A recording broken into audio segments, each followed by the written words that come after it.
Hello, happy Friday, October 7th. The final preseason game has ended, and the Penguins get the 7-1 win over the Buffalo Sabres. And we are now, when you're probably listening to this, 5 days away from regular season hockey in the Berg. We're going to go over the full game tonight against the Sabres. A lot of good stuff to get to. Ty Smith's brilliance, POJ coming into the lineup, Sidney, Crosby, and Jake Guentzel flashing their brilliance behind the net and on the power play, Tristan Jarry's performance, all that plus so much more. That's coming up right after this drop. You're Locked On Penguins, your daily podcast on the Pittsburgh Penguins, part of the Locked On Podcast Network, your team every day.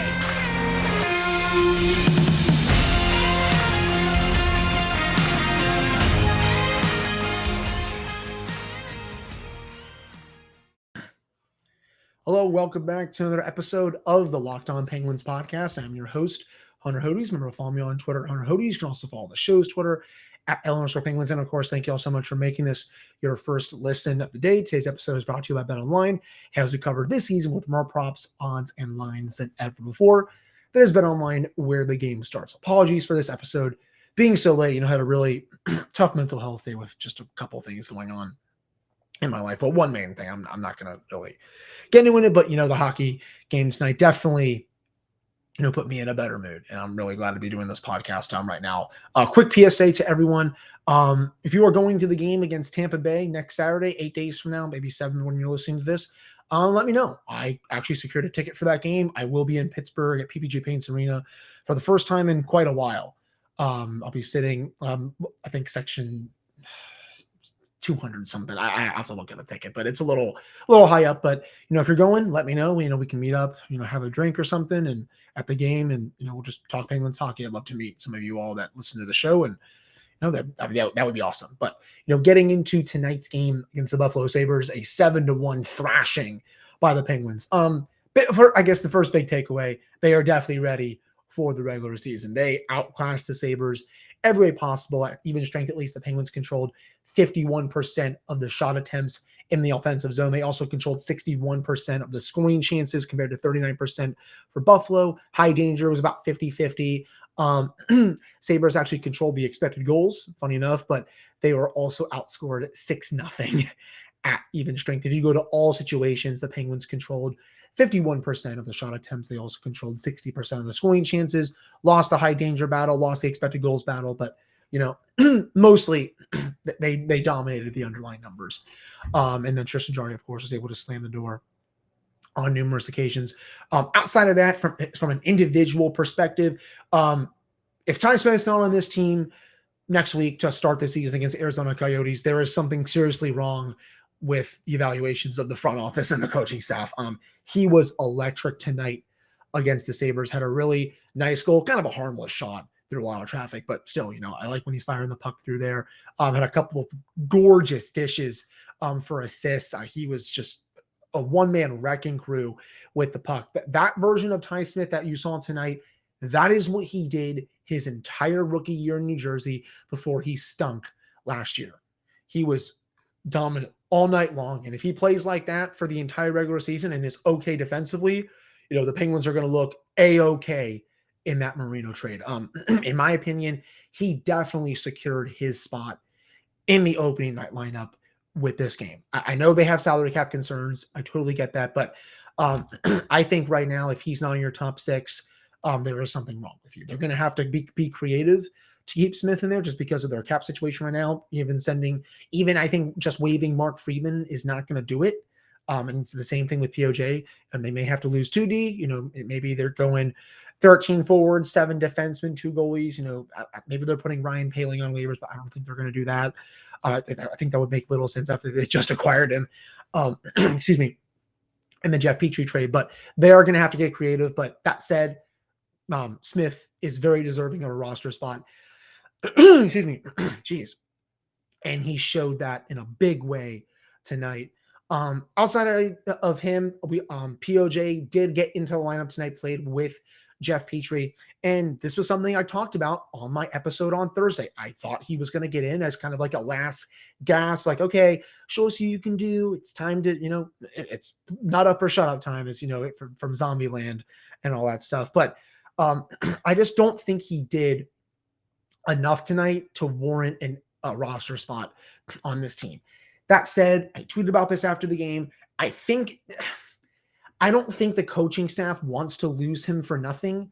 If they put him on waivers, there's a chance that another team could take him. But again, there's so many fringe NHL players that are on waivers on an everyday basis that I don't really know if a team will take a chance on him. So I think that, they have a really tough decision with him there. That said, I think he did struggle a little bit playing next to Petrie. I just don't like that pairing as a whole. I didn't really like Petrie's performance either. Kind of looked a step slow. And I know he hasn't had like the best preseason and rookie training camp, but it's preseason and training camp. Give it 20, 25 games. If he's still looking bad, then, y'all can come to me with that discussion. But as for POJ, just did not see enough from him to warrant a top 6 spot during the season. Now, again, could he still make the team and be like that number 8 guy? Sure. Definitely could. But as of right now, I just don't see it. I don't know. Something they're gonna have to do something there. That's for sure. Maybe they do keep him, but I think there's a very distinct possibility that they dump him and Friedman. I think Friedman, I talked about this in my Thursday episode as well. He is someone that I don't think is that well known around the league. I think he would definitely be, between him and like someone like Chad Ruedel, I would trust way more that he would go unclaimed than someone like Ruedel. And I've seen some people on Penguins Twitter tonight were saying like, oh, they should waive Ruedel. Why would you do that? He is a perfect depth defenseman. I know he played a lot of minutes last year. He doesn't deserve to probably be demoted to a number 7 or number 8 role. But if you lose him, your depth takes a hit.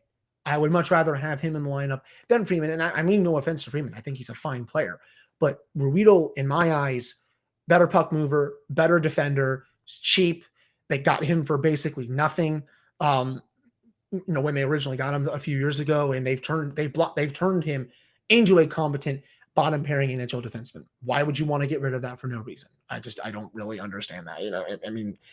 Also he makes so little. He makes barely above the league minimum. I don't even think that puts them under the cap. So I don't get that move at all. Also great to see, just moving on a little bit, Jake Guentzel, Sidney, Crosby, they are very much ready for the regular season. After the first couple goals tonight, I was kind of just ready to be like, okay, you can just bench them now, Mike. I don't need to see them potentially get hurt or anything just because the Penguins injury curse knows no bounds. First goal from Guentzel, great pass behind the goal line from Sid. Jake was wide open in front of the net. He's going to bury that 10 out of 10 times. So it wasn't a surprise there. Then, Sid, he was able to get a really nice goal on the power play, just rip that top cheese past the Sabres netminder. Both had really strong games. They are going to be absolute monsters this year for the Penguins. So that wraps up some thoughts from tonight's game. Coming up the second set, we're going to get into some more thoughts, especially Tristan Jarry's performance.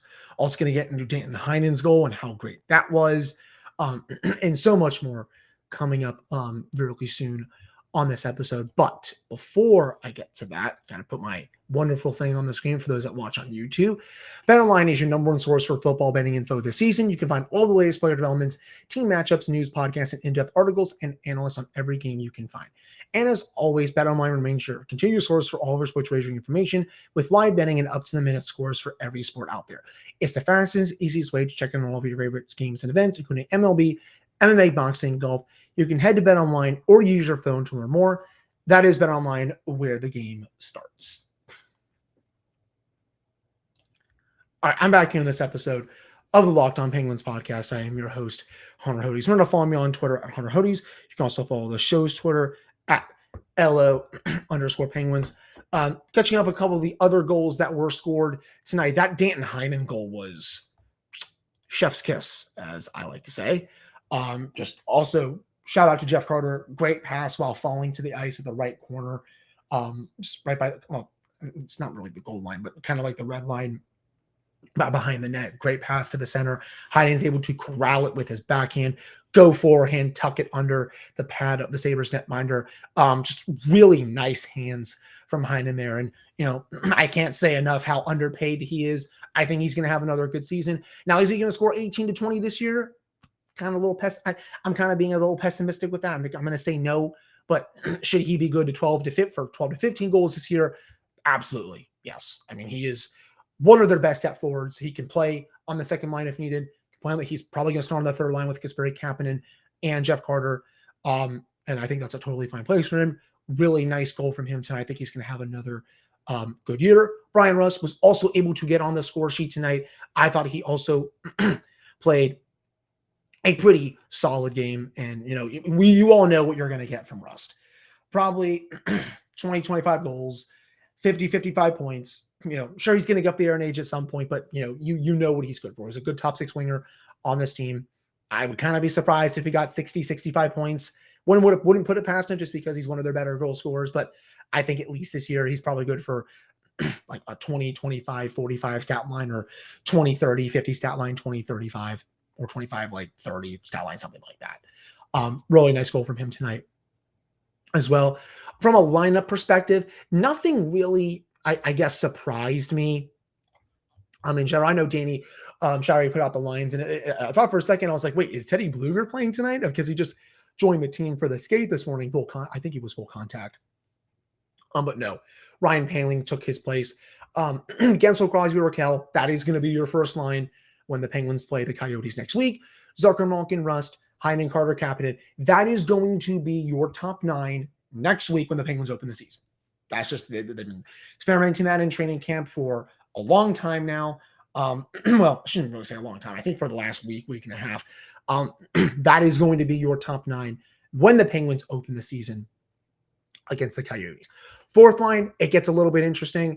But I'm sure McGinn and Bluger are going to be on that line. I know Poehling was taking Bluger's place tonight. That leads me to believe that Archibald has the inside track. And honestly, I think I was reading a tweet earlier. I wasn't around much today. If I can find this tweet here real quick.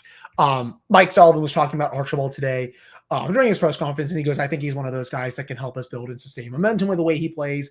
He's on the puck, he's tenacious, and he's hard to play against. This is a very typical Mike Sullivan kind of player. And, Jeff Witheno, who has been on this show before, he ran the Pens blog. I know he changed his out so many times, and he's a great follow on Penguins Twitter. He made a great point with his tweet saying, like, Sully loves guys on the wings that can skate hard in a straight line to attack the puck. Will someone like Archibald score? Probably not, but they're little rats to play against, and it's worked for his entire tenure. Honestly, I hadn't really thought about that at this point, but it does make sense. Someone like Dominic Simone comes to mind, for example. He drove a lot of the fan base crazy. I understand that, just because he did not score a lot, but he was a very Mike Sullivan player because, he would drive play, good playmaker, someone who can basically do it all on any line. And I'm not saying Archibald can do it all just because he's never really been that good of a scorer. I mean, he's had a couple seasons with double-digit goals, but that's it. But he's the kind of player that, Mike Sullivan likes to throw out there on his bottom six that, can cause havoc, make a couple of big checks. I mean, he's not Kyle Clutterbuck over here or something like that, but, he can be hard on the puck, steal possession time in the offensive zone, and, just skate a straight line and play his system to a T. And I think that's what Sullivan has been looking for from him. And I think that's what he's really noticed throughout training camp and the preseason. And even Jeff has said this. He goes, go back and watch video of even Dom Simone. His stick is always hacking and whacking his opponents, try to force turnovers. That's basically what Josh Archibald is going to be this year. And I guess I haven't noticed that as much. I guess I didn't really make that comparison when I've watched Archibald during the preseason, but it's definitely, I'll say this, it's not hard to see why Sullivan likes him. And it's not hard to see why he is probably going to be in the starting lineup against the Arizona Coyotes. It's definitely going to be a battle between him and Poehling for the entire season. If the team, is healthy for a lot of the season, knock on wood, of course. But, right now it's Archibald's spot to lose. we can gripe about it. You all know my thoughts on that. I've talked about that at length on this show numerous times. I'm not going to waste any more time, but for better or worse, he's going to be in this lineup, I think, for a lot of games. And I think everyone is just going to have to, live with it. Basically, it was interesting to see Marcus Pettersson scratched for this game, moving on a little bit, but I think for anyone that thinks he's going to get traded in the next week or something like that, no, if he's getting scratched, he's just basically being rested at this point. And, I know for POJ, he was in there as the last gasp, but, he also could have been showcased to some teams and that kind of stuff. Doom and Letang, they looked fine. I thought Doomlin's skating looked a lot better in this game compared to a couple preseason games ago. Letang, you all know what you're going to get with him. Jan Ruta, steady as ever. Excited to watch him this year on the bottom pairing. And then Tristan Jarry, really nice tune-up performance. Only allowed the one goal. I believe it was a shorthanded breakaway. I think it was Hinostroza that scored it. Do want that stuff cleaned up. I don't want to be seeing a lot of shorthanded breakaway goals during the season. It was just a couple seasons ago, funny enough. The Penguins were like top 5 in the league in shorthanded goals against, like least shorthanded goals against you. This is usually not really a problem for them, but then last year the issue crept up a little bit, and they were kind of like in the middle of the pack. But the last couple of years before that, usually had one of the best numbers in the league when it comes to least shorthanded goals against. So definitely looking forward to see how that is this year. It all comes down to, for me at least, Penguins just can't be careless with the puck in the offense. So, you got to make sure, your passes are crisp, they're on point. You're not making these high risk plays which leads to 2-on-1s. When the power play is not right, you're seeing them make a lot of high risk plays, and then that turns into a lot of shorthanded rushes. And then you're just seeing them play, hot potato with the puck, basically. So, outside of that shorthanded goal tonight, power play was totally fine. They even had a power play goal tonight. I'm totally fine with that unit going into the season. Now, if they struggle, you all are going to hear it from me. That's for sure. But right now, I'm totally fine with it, to say the least. But that wraps up the second segment for the episode. Coming up in the final segment, we're going to get into a couple of other things regarding the Penguins and, just how fired up I am now that the preseason is over, and, when I think the final full cuts are going to be made. So stick around for that coming up in the final segment. All right, I'm back in this episode of the Locked On Penguins podcast. I am your host, Hunter Hodes. Remember to follow me on Twitter, Hunter Hodes. Follow the show's Twitter, @LO_Penguins. And of course, thank you all so much for making this your first listen of the day. Funny, just noticing that there apparently was an NHL trade tonight as I'm recording this. And it looks like, if I can find this here. So the Blackhawks traded for Jason Dickinson in a second-round pick, and the Canucks get Riley Stillman. So nice little late-night trade action there. The Blackhawks have been very open about them being open to taking on some money. They basically need anything at this point. I could honestly see them being as like a Friedman, POJ destination, just because we all know that they're tanking. And if they trade for one of them and they play good under them, they can flip them at the trade deadline and get an asset or two for them. So do not be surprised when the Penguins, they figure out what they want to do on defense. If the Blackhawks potentially come calling, and then they maybe make a trade for one of those two players, or, they potentially claim one off waivers, because I think that would be a really, both of them would be really easy flip candidates at the deadline next March. That's a team that everyone knows it's going to be bad. They're taking on Jason Dickinson's contract. He's not even that good of a player. I think they would potentially be down to take on one of those two contracts from the Penguins, especially just because POJ and Mark Friedman, they don't make a lot of money, to say the least. But right now, the Penguins roster stands at 25 players. Well, Philip Lindbergh was backing up tonight, but he will be sent down to Wilkes-Barre, I assume, really shortly. So 26, but it's going to be 25. Sam Poulin did not play tonight. I do not think he's going to make this team out of camp. I think he had a really strong camp and a good preseason. I think he's definitely worked his way up in the organizational depth chart, but I just don't think he's there yet. He's close. He's really close. And the fact that, they were willing to put Zohorna on waivers and even lose him, I think that goes to show me, at least, that they're really high on Poulin right now. And it's been, a 180 compared to last year when, basically no one was talking about him as being a candidate to make the main roster coming out of this year's camp. So he definitely had a really good camp in a preseason. Don't think it's going to be enough. That said, I'm sure when the inevitable injury bug hits for the Penguins, he's going to be one of the first call-ups.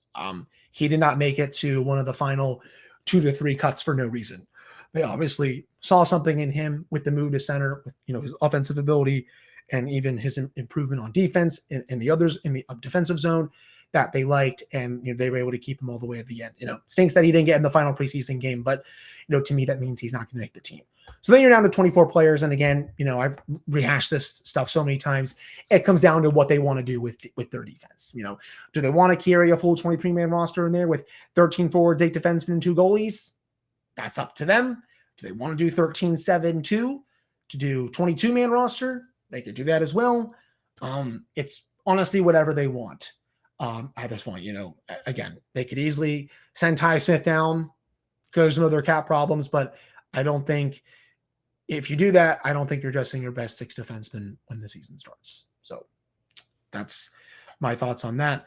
I think everything else tonight, again, really smooth performance. This team is ready for the regular season.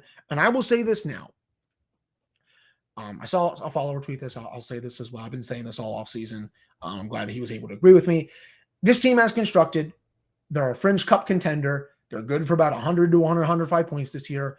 It all depends on the goaltending and the health of the big 3 and the supporting cast. If this team can be fully healthy going to a playoff run and actually get good goaltending, I think they can make a lot of noise. I don't think a lot of people are, what's the word I'm looking for? I don't think enough people are taking the Penguins seriously this season just because, they made a lot of changes over the offseason. They're maybe not as deep. But I can tell you, with that top 6, the way it's constructed right now, with the improved defense and the goaltending from both Jari and DeSmith in the preseason and training camp, I think this is a team that people are sleeping on, and they should easily be a top 3 lock for the Metropolitan Division pending injuries. They also, of course, have Mike Sullivan behind the bench. But I'm so happy that preseason is basically over with at this point. I'm sure they're going to have some more practices this weekend just to wrap some things up. And then next week is when they'll really just get down to, practicing for the regular season. At this point, they'll have their 23-man roster all set at that point. So regular season begins when you're all listening to this in about 5 days.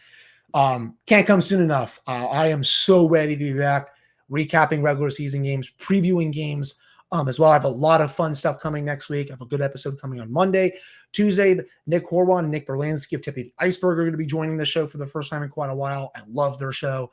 I'm so glad that they're going to be coming on mine. Wednesday, we're going to have a full game preview for the game against Arizona. Thursday, full game recap. And then Friday, I'll be previewing the game against Tampa Bay, which, excuse me, I will be in attendance for. And I am so fired up to go to that game too. So again, thank you all for listening to this episode. We've made it to basically the regular season at this point. And, just want to thank you all so much for sticking with me during the off season. But that'll do it for this one. Hope you all have a great rest of your Friday and a great weekend. I'll talk to you all on Monday.